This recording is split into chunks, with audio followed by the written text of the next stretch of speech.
so we're going to open up this discussion. This is Joshua chapter 7 breakdown.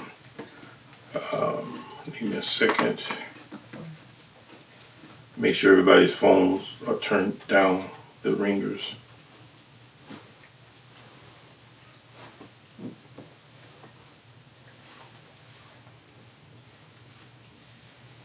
All right, Joshua chapter 7 breakdown. Let's go here.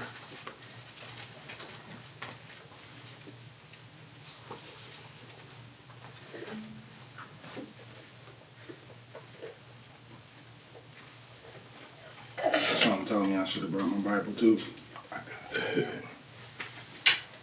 I'm going to use my precepts.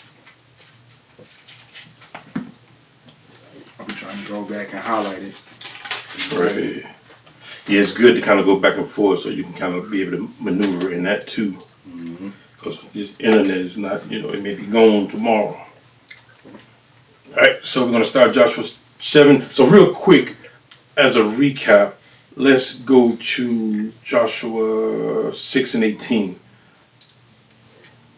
Joshua 6 and 18. Let's be kind of loud to make sure it's picking up on that mic. Yes, sir. All right. Joshua chapter 6, verse 18 says, "And ye in any wise keep yourselves from the accursed thing, lest ye make yourselves accursed. When ye take of the accursed thing and make the camp of Israel a curse, and trouble it." Right. So the Most High has warned us, after we destroy the city Jericho, don't take anything. Only thing you take is the gold and the silver and the bronze. Just take the things for me in order to use for his sanctuary, for him to make holy. Anything else, do not touch. Don't touch anything. That's the warning that we've been given in Joshua chapter 6. Don't touch anything. All right? Because anything you touch is going to be cursed. Even that place is cursed. So anything you get from that place is going to be cursed. All right, now that's the sum up of Joshua chapter 6. All right, so Joshua chapter 7, starting at verse 1. It says, "But the children of Israel committed a trespass in the accursed thing, for Achan, the son of Carmi, the son of Zabdi, the son of Zerah of the tribe of Judah, took of the accursed thing, and the anger of the Lord Yahweh God was kindled against the children of Israel." Right. So Achan stole something, and now the Most High God is angry. Now we don't know who stole it at this point. No one knows who stole it. But the Most High, he's angry because he know what happened. He know that there's a thief, unlike what he said to do. All right, let's keep going. "And Joshua sent men from Jericho to Ai, which is besides I. I, Yeah, it's pronounced I. which is beside Bethaven, on the east side of Bethel, and spake unto them, saying, Go up and view the country. And the men went up and viewed Ai." Right. So, like we spied on Jericho, now these men are spying on Ai. That's the order that Joshua told them to do. So we have a procedure the way we're doing things. We go spy it out, let them know what's going on, and bam, we attack. Because remember, the Most High is working with us now. Ever since Moses, now the Most High is working with Joshua, who's working with us, and we're defeating all these countries. So again, we're doing what we've already done. Go spy out so we know what's going on, and then bam, we go get them. That's the plan. All right. And Ai is central Canaan. That's what Ai is central Canaan. And these are Amorites. That's who the people of Ai, that's who these people are. They're Amorites. All right, let's keep going. "And they returned to Joshua and said unto him, Let not all the people go up, but let about 2,000 or 3,000 men go up and smite Ai, and make not all the people to labor thither, for they are but few." Right. So the spies came back and told Joshua that, it ain't but a few people there. So all we need is like 2,000 or 3,000 men. That's all we need to go and get these people. We don't have to really, we got them. We don't need as many as we normally would use. Let's just use a few because they're not that many, yo. We got this because why? We have the Most High God on our side. So we got this. All we need are 2,000 or 3,000 men. Just keep going because it ain't that many of them in Ai. Let's go.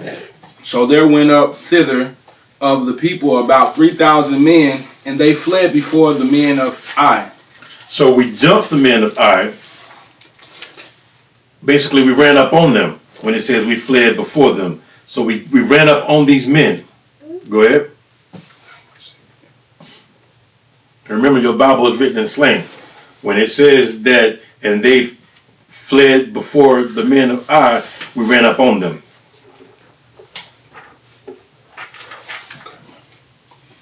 And the man of Ai smote of them about 36 men, for they chased them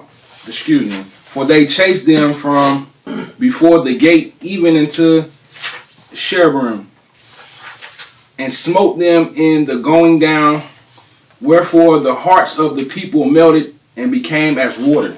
Right. So I remember a time when I was like in the 6th grade, I had a bully, and I was in Rock Hill, and this bully didn't like me because I was from Charlotte, right?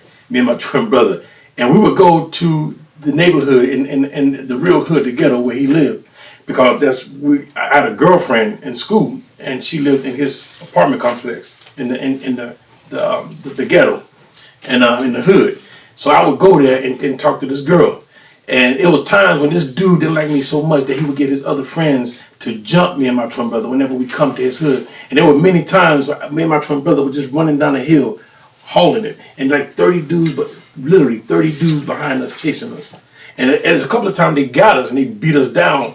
But it was a learning experience. But so picture that when we're reading this verse right here, about 5, about there weren't that many men in Ai. There weren't that many men there, but we had enough men to defeat these guys. And we are running for our lives down the hill, chased by these men who we knew we were going to beat, and they're chasing us down. So that's embarrassing, number one. That's a definite embarrassment. And number 2, we're supposed to be the people of God, right? Yes, sir. Right. So this is happening to us. And when it says that last sentence, wherefore the hearts of the people melted and became as water. So our men who weren't fighters, and the women and the children are watching our soldiers being chased by these men, watching our mighty men of valor. Valor means strength. These mighty men running down, being chased. And they done already smoked 30-something of us, almost 40 men. Ain't no telling what they did to those men. But they got beat down like it wasn't nothing. And we're running down this hill being chased. So everybody in Israel, we're confused. We don't know what's going on now. Nothing makes sense because we have God on our side, and now we coming back from a war, we're running like scared chickens. All right? Verse 6. And Joshua rent his clothes and fell to the earth upon his face before the ark of the Lord, Yahweh God, until the eventide. He and the elders of Israel, and put dust upon their heads. Eventide is sundown. Write that down if you didn't know that. Eventide is sundown, Israel. And make sure, now speaking of which, make sure everybody watching this, make sure you have your pens and your pencils and paper, and you're writing these things down. Make sure you write down all these precepts, because remember, precept must be upon precept. That's how we go through our Bible, our scriptures, and our laws. So make sure you write everything down. So eventide is sundown. So we could understand what was going on because we have the Most High God on our side, and we never lost a battle.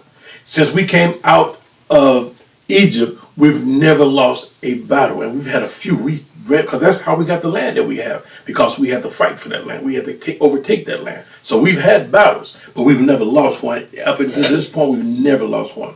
So Joshua and the elders of our people, they are praying until the sun goes down. They are facing east. They are in the Lord's Prayer. They are praying and praying and praying and sobbing and renting their clothes, he said. So they're praying until the sun goes down, because we understand that we know that we're the people of God, but it doesn't make sense. Why did we get messed up like this? All right, let's find out. Verse 7. And Joshua said, Alas, O Lord, Alas, O Lord God, wherefore hast thou at all brought his people over Jordan to deliver us into the hand of the Amorites, to destroy us? Would to God we had been content and dealt and dwelled on the other side of Jordan. Mm-hmm. And keep in mind again that we know that these words are written by so-called black men from a so-called black God, which we know that's the case. So when we use the word so-called, because we know that number one, we're not literally black, but that's what we're called. So these are brothers writing this from a God who's also a brother. Our God has nappy fro just like you. So we definitely, alas, that's European, that's a translation. So that could be check it out or what the hell. So we know how we speak, we know how we talk. So understand and make sure you connect these words to how we govern ourselves and how we speak. Make sure you do that. Understand that these are not written, it's not written by Europeans, it's just translated from that dialect. All right, so verse 7. So it's saying that we might as well just stay on the other side of Jordan. This is what Joshua is saying to the Most High. We might as well just stay over there. If we're going to come over here and get beat down like this, we should have never messed with those people. This is what Joshua is saying to the Most High. We should have stayed over there and not even mess with those people, because it makes no sense. Why did we come over here? This is the same thing we've complained about before. This is the same thing. This is the same thing. This is the reason why even in John 3:16 and verse 14, John 3:14, Yahweh said that the same way Moses held up the snake, that's the same way I got to be held up in John 3:16, which ain't talking about everybody. It's talking about Israel. John 3:16 is told in John 3:14 it's talking about the Israelites. And the reason why that snake and the Messiah had to be held up was because the people in the wilderness, the Israelites, they disobeyed God by complaining in the wilderness, saying we should have stayed in Egypt because we ain't got no food, man. They complained. That's why they got bit by the snakes. Only Israel. So again, Joshua's doing the same thing that our brothers did in the wilderness. He's complaining. He's saying, why did we just stay in Egypt? Why do we have to come here for this? This is what Joshua is saying to the Most High God. What's the reason for all of this, man? Let's keep going. Verse 8 says, So don't think you're sifted out because you lose faith here and there. Even everybody loses faith. There's nothing wrong with that. It's about coming back to your God. Because remember, we are not actually, number one, we're not under the law. Once your wife commit adultery, she's no longer bound. You're no longer bound to that woman. She's not under the law anymore. You can do what you want to do now. We fornicate against our God, so we're not under the law. We're going back. We're showing him that we want to be under the law. That's what we're doing. We're showing him that we want to be. Like if a man chooses to take his woman back, she has to prove herself. She has to prove herself before she can come back in his house. Just like a daughter who disobeyed her father, she has to prove herself before she come back into his house. All right? So Joshua's complaining about what the Amorites did to us. He's confused. He don't understand. Because remember, no one knows that death happened and someone disobeyed God. No one knows this yet. And Joshua is confused. The Israelites are confused. Why are we destroyed like this by this little bit of weak people? All right, let's keep going. O Lord, what shall I say when Israel turneth their backs before their enemies? What am I supposed to say when we ran like cowards? What am I supposed to say? Oh Lord, what shall I say when Israel turneth their backs before their enemies? What am I going to say about my own people, God? I mean, am I going to just call them cowards to their face and keep it pushing? What am I supposed to? How am I supposed to deal with these people? Because Joshua may have felt like I wouldn't have ran like that. I wouldn't have ran like that. Why did these Negroes run? He may have felt that. He may have been mad at these men. Or he may have been the first one running. Let's keep going. Either way, he's confounded. All right?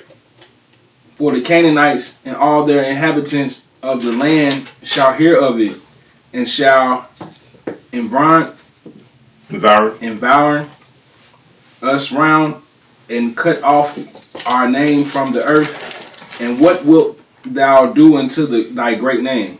Okay. What is environ? It's surround or enclose. Right. Exactly. So the environment is to surround.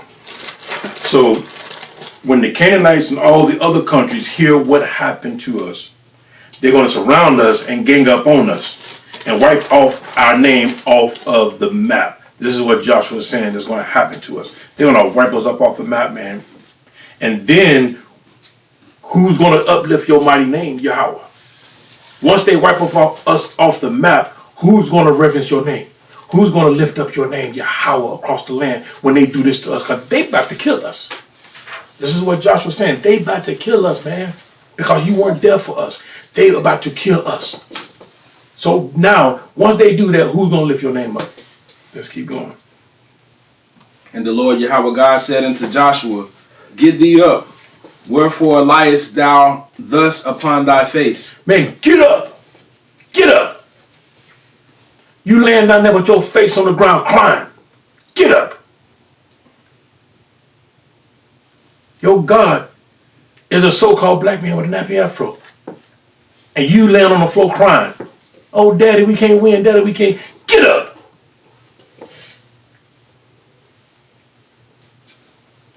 Let's keep going. Israel have sinned, and they have also transgressed my covenant, which I command them, for they have taken from the accursed thing, and have also stolen, and this dissembled also, and they have put it even among their own stuff. So what is this symbol? Dissembled. That's hide or conceal.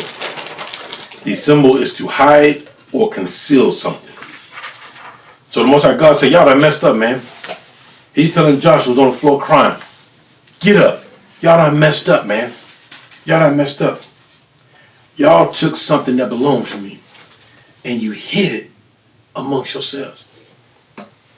Y'all took something that you weren't supposed to take because everything was cursed. The Most High said, but that gold and silver and all that valuable stuff, that's mine. I'm going to make it holy. I'm going to sanctify that. But somebody took stuff for themselves. Greed, gluttony. And then they hid it. Let's keep going.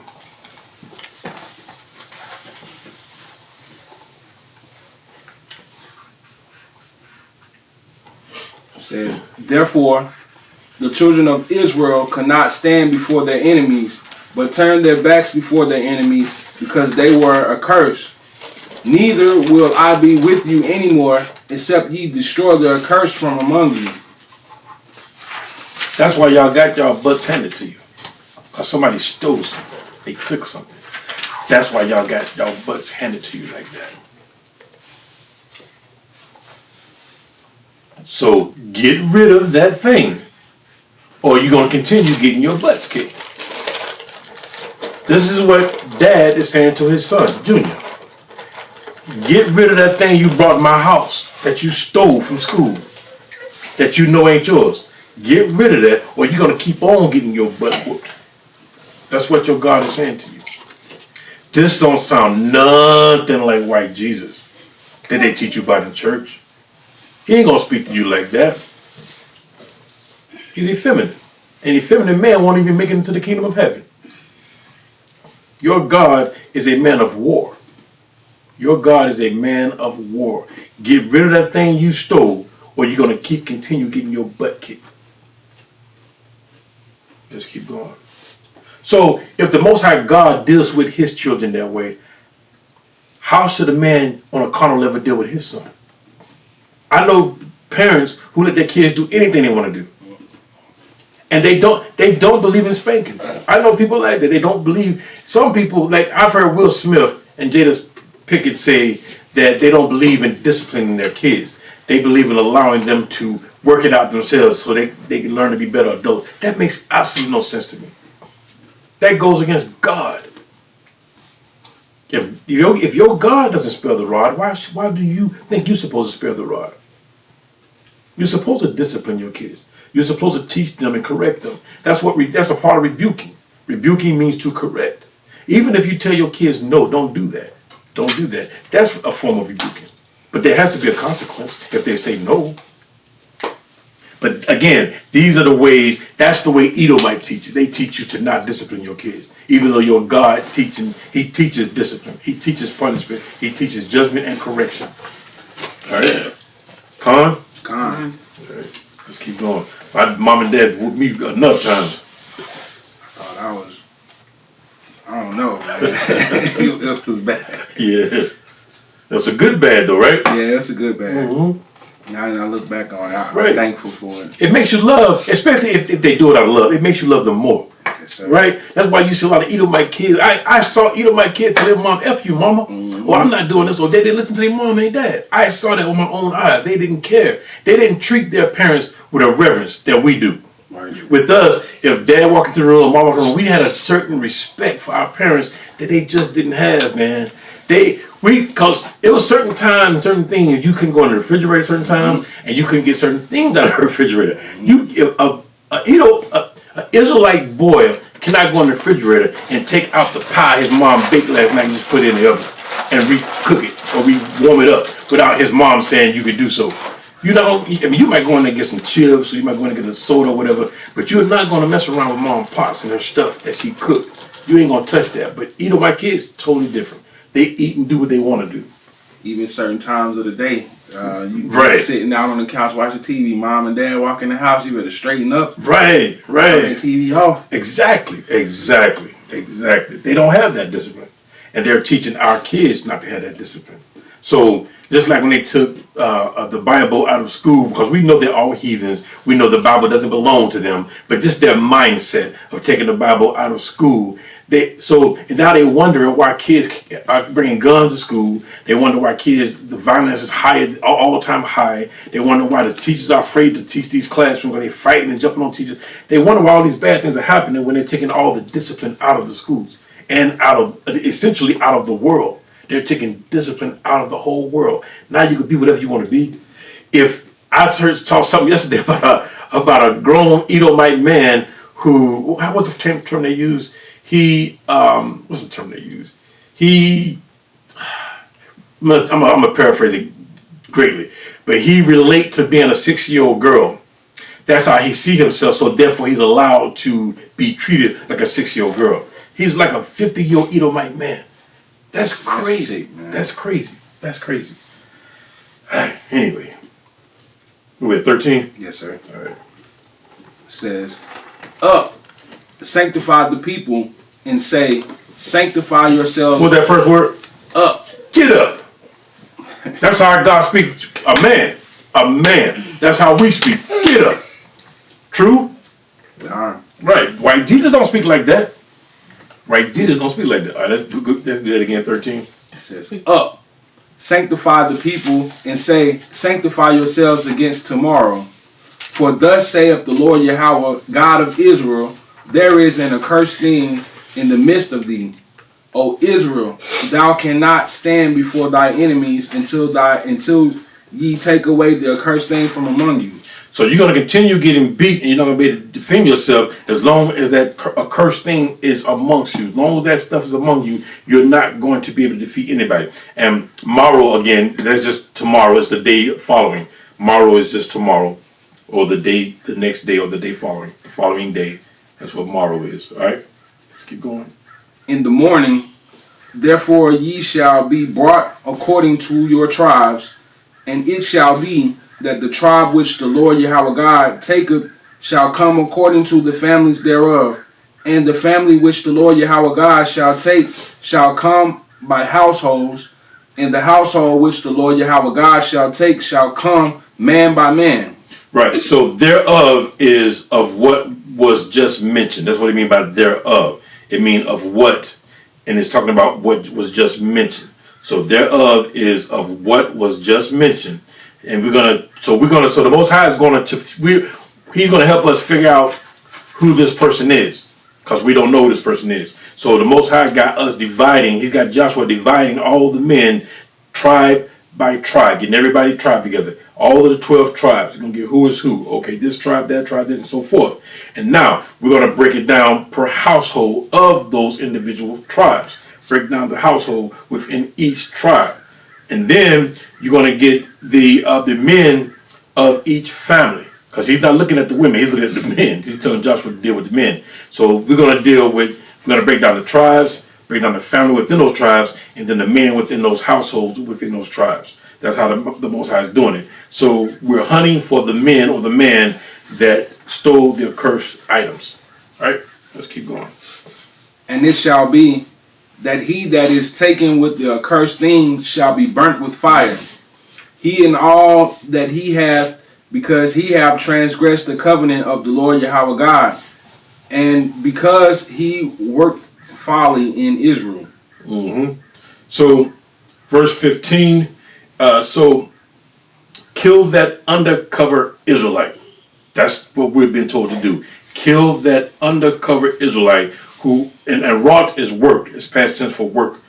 So this brother's been working mischief among us all along, which we're going to find out. But he's been doing bad stuff, wicked stuff all along, and the Lord just had enough of this brother. This ain't the first time this brother that messed up. This is not the first time this brother that did something messed up. He's been doing it on and on and on, and Most High is going to let us know that this brother ain't right. Let's keep going. He's a snake among us. He's a chocolate covered Edomite. So Joshua rose up early in the morning and brought Israel by their tribes, and the tribes of Judah was taken. Mm-hmm. And he brought the family of Judah, and he took the family of Zahites, and he brought the family of Zahites man by man, and Zabdi was taken. Mm-hmm. And he brought his household man by man, and Achan, the son of Carmi, the son of Zabdi, the son of Zerah of the tribe of Judah was taken. Mm-hmm. And Joshua said unto Achan. So this is probably a process, a situation that was a process of time that he eventually got to Achan's, his household. But go ahead, 19. And Joshua said unto Achan, my son, give, I pray thee, glory to the Lord Yahweh God of Israel, and make confession unto him, and tell me now what thou hast done. Hide it not from me. So Joshua's saying, just spit it out, bro. If you did it, say you did it. If you did it, brother, just say you did it. All right, let's keep going. And Achan answered Joshua and said, indeed, I have sinned against the Lord Yahweh God of Israel, and thus have I done. And what? Thus and thus have I done. So he's confessing, I did this, and I did that, and I did this, and I did that. So he's telling, thus and thus have I done. So he's been doing things all alone. He's been doing things all alone. This brother was walking among us, reading and agreeing to all the precepts, and behind our backs, he's a no account brother, a wicked Negro. He's probably saying, "Come Yasharala" louder than anybody else. He probably got the best fringes than anybody else, but yet the whole time he's a snake. So don't judge a brother because he's always at the Shabbat. Don't judge a brother. So judge your brothers by their fruit. Judge them by their fruit. Judge them by their works. Don't judge them by what they say. If they come out Shabbat every time you see them, they salute you every time you see them. Judge them by their works. What are they doing? What are they doing? Are they a living sacrifice for your God?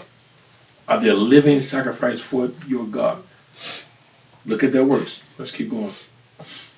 When I saw among the spoils a goodly Babylonian garment, Goodly. And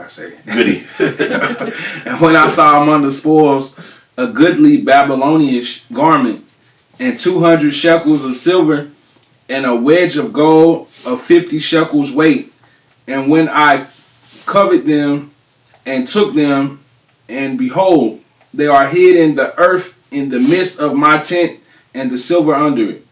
So he said, I had to get it, man. That's what he's telling you. I had to get it. When I saw that Babylonian garment, oh man, it was shining. I had to get it, Joshua. I had to get it.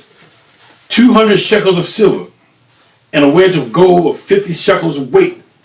I was sweating it, bro. I just kept looking at it. Like Pookie said in New Jack City, kept calling me and calling me. I had to get it. That's what this brother's saying. So that gold wedge alone was worth, in today's dollar, $22,000. That gold, one of the gold pieces he got, was worth $22,000. And back then, silver was worth almost as much as gold also. And he had 20 shekels of silver. So he had a payday. He was set. This dude was set. Let's keep going. That's sad, man. It is. So Joshua sent messengers, and they ran into the tent, and behold, it was hid in his tent, and the silver under it. It is hidden in his tent. Buried. And they took them out of the midst of the tent, and brought them unto Joshua, and unto all the children of Israel, and laid them out before the Lord Yahweh God. So they took all this stuff out of his tent, brought it in the middle of Israel, and laid it out. Laid it out under the earth, under the heavens. Bam, there it is. And Joshua and all Israel with him took Achan the son of Zerah, and the silver, and the garment, and the wedge of gold, And wedge of gold, remember, that worth $22,000 by itself.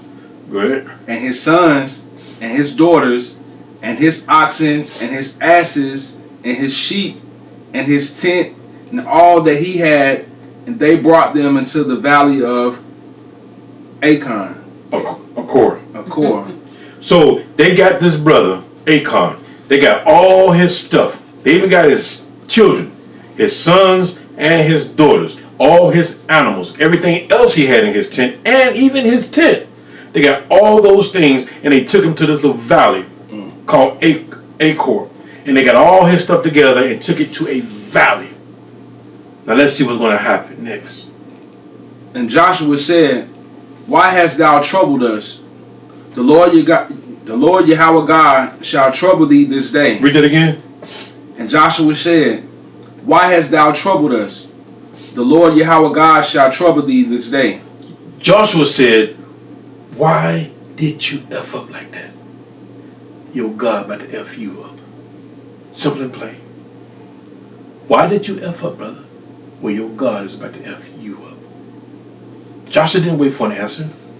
Joshua did not wait for an answer. He simply said, why did you F up? Your God is about to F you up. The Godfather in those movies ain't got nothing on our God. Scarface ain't got nothing on our God. Nothing. As much love as our God has for him, he has a lot because he loved your butt. He loves your dusty butt. So there ain't no love like God. But he also is about his business. Read that again, brother. And Joshua said, Why hast thou troubled us? And the Lord Yahweh God shall trouble thee this day. Go ahead. And all Israel stoned him with stones, and burned them with fire, after they had stoned them with stones. Wow. So all his belongings, all his cattle, his oxen, every animal that he had, everything else he had in his tent, in his crib, everything he owned in his crib, his sons and his daughters, like brother just said, his sons and his daughters, his plasma TV, his car, his clothes, his fancy nice clothes, all the things he'd been collecting, his little mixtapes.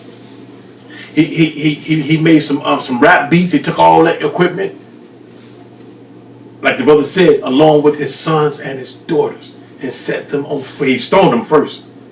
He rocked them. He rocked them.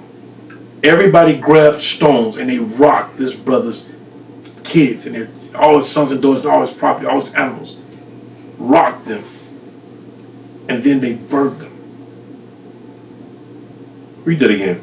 25. And Joshua said, Why hast thou troubled us? The Lord Yahweh God shall trouble thee this day. And all Israel stoned him with stones, and burned them with fire, after they had stoned them with stones. And we talking about 1 million people in Israel. Did it say most Israel stoned them? All Israel. Say it again, brother. All Israel. It says all Israel. Everybody got a brick in. That gives a whole new saying. Everybody got a brick in, don't it? They give a whole new understanding of that saying. Everybody put a brick in. That's probably where that saying came from. Because now we use it as a term of working. You put a brick in, that means everybody did some work. Yes, sir. That's what that term means. But this probably originated from here. Everybody put a brick on his brother's family. Everybody got a brick and bust somebody in the head in his family. You got to look at it though. That's exactly what happened. Everybody in Israel took a stone, a brick, and they bust that man's family upside the head until they were dead, y'all. We gotta pay attention to the God that we're dealing with. We can't pretend that our God is a God of only love and nothing else. Our God is about revenge. Our God is that man who you wronged, and he's looking at you the whole time you're walking away smiling, eating his food and spending his money, and he's just watching you do it. The whole time he knows he's going to get you. That's the God that you're dealing with. You're tempting. You're picking a fight with that God by not keeping his laws, statutes, and commandments. All right, 26. They raised. That likes the red sister. Mm-hmm. Right, all praises. The water. And they raised over him a great heap of stones, and to this day. So the Lord Yahweh God turned from the fierceness of his anger, wherefore the name of that place was called the Valley of Achor, until this day. Right. So it talks about the Valley of Achor, which is in Joshua 15:7. You can just write that down, Israel. It just talks about that valley, but we don't have to go to it now. But Joshua 15:7 is where the Valley of Achor is talked about. Joshua 15:7. All right, so that is Joshua chapter 7 breakdown. So the Most High is dealing with us, and he turned his back on us just for a minute because of what happened. Because we stole from him. And keep in mind, only one man stole, but we stole from him. So we have to keep in mind when the way we move, we affect our whole nation. That's why a lot of brothers, they say, and they fast, if you're not really going to fast the proper way, don't fast. Don't fast with your brothers if you know you're not going to do it right. Don't pray with your brothers if you know you're not going to respect the words in that prayer. Don't mess it up for Israel. And there's a prayer hour at 3 o'clock that we do. If you know you're not going to try to keep laws, statutes, and commandments do right, don't do the hour of prayer at 3 o'clock. Don't do that. Don't make it bad for the rest of your nation like that. What you can eat. Only one man. One man is the reason why we lost and got our butts kicked. One man. One man was the reason why we possibly would have gotten our name wiped off the map, Joshua said. So it's one man. So make sure that we understand that one person in our nation can make it bad for the whole nation. So don't do that, Israel. Don't respect that. All right? So with that, we say, Shalom. Shalom.